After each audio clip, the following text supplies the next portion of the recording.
We turn to Brazil, where even the Amazon rainforest looks like it's gotten a wax. Now, President Dilma Rousseff has spent the whole week dealing with developments in a corruption scandal which threatens to undermine her entire government. Brazil's Supreme Court has approved an investigation into some of the country's top politicians. They're accused of taking bribes in exchange for lucrative oil contracts from the state-run oil company Petrobras. Now, when they say taking bribes, this isn't your standard $5,000 in an envelope left under a bench, because Brazil's largest construction and engineering firms allegedly paid at least $800 million in bribes and other funds to secure contracts. $800 million!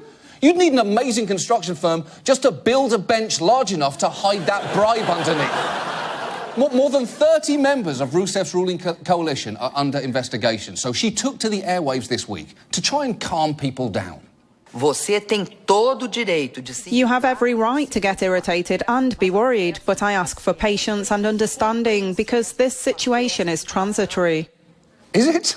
How is it transitory? Because unless you're about to flash the entire country with one of those memory-erasing sticks from Men in Black, I don't think people are going to forget about this. In fact, Brazilians weren't even listening to her speech for a pretty loud reason. Her critics had organized a kind of pot-banging protest, and I was in Sao Paulo, leaned out the window. It sounded like a football game.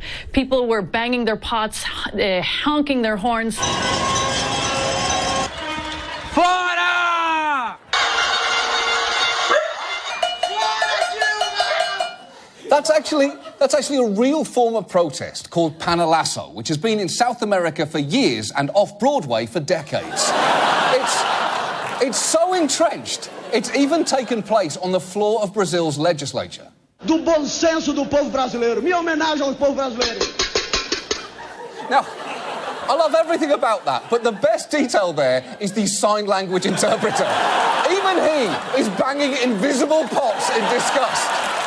And if you think that Brazilians are overreacting to this story, there is one more thing you should know about Rousseff's involvement in this scandal. President Rousseff chaired the board of Petrobras for 7 years, where much of the corruption is believed to have taken place. She's been cleared of any involvement in the scheme. How has she been cleared? She chaired the board of Petrobras while the bribes were... There's only one way to handle this. And now this.